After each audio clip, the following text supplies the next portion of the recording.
नमस्कार, फॅमिलीज किचनमध्ये आपलं स्वागत आहे। तर आज आपण सुक्या नारळाच्या सोप्या पद्धतीने करंजा, नेवऱ्या किंवा कानवले अगदी कुसकुशीत कसे बनवायचे ते पाहूया। चला तर मग सुरुवात करूया। त्यासाठी इथे मी 1.5 कप मैदा घेतला आहे।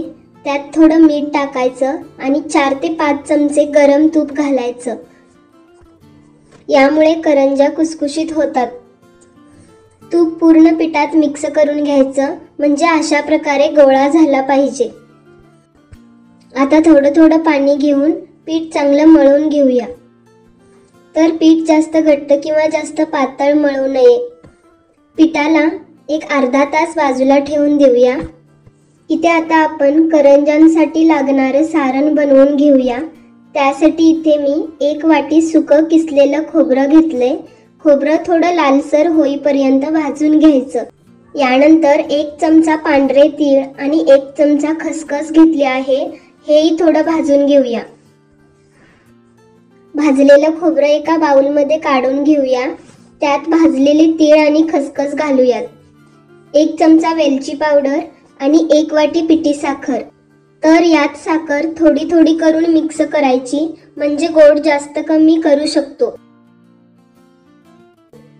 पिठाला अर्धा तास झाला आहे। 1 मिनिटभर याला मळून घेऊया। पिठाचा छोटा गोळा घ्यायचा आणि थोडं पीठ शिंपडून पोळी लाटून घ्यायची। पोळी थोडी लांबट आकाराची लाटावी आणि जास्त जाड किंवा जास्त पातळ लाटू नये। पोळीच्या एका बाजूला सारण घालायचं आणि बाजूने बोटाने थोडं पाणी किंवा दूध लावायचं। दुसऱ्या बाजूने अशा प्रकारे दुमडून घ्यायचं आणि बोटाने थोडं दाबून घ्यायचं, म्हणजे करंजा तेलात सुटत नाहीत। आता चिरणे किंवा फिरकीच्या चमच्याने करंजीला डिझाइन करून घेऊया। एक्स्ट्रा पीठ काढून घ्यायचं। तुम्ही साच्यातही करंजी बनवू शकता। अशा प्रकारे बाकीच्याही करंजा मी बनवून घेत आहे।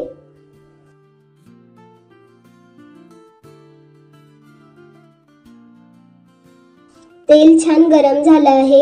यात आता एक करून करंजी सोडून घेऊया। तुम्ही बघू शकता करंजा तेलात छान फुगल्या आहेत। दोन्ही बाजूने लालसर होईपर्यंत करंजा तळून घ्यायच्या। बाकीच्याही करंजा इथे मी तळून घेत आहे। तर इथे आपल्या कुरकुरीत खुसखुशीत अगदी सोप्या पद्धतीने करंजा बनवून तयार झाल्या आहेत। व्हिडिओ आवडला असल्यास लाईक सबस्क्राईब नक्की करा आणि ही रेसिपी कशी वाटली कमेंटमध्ये नक्की कळवा। धन्यवाद।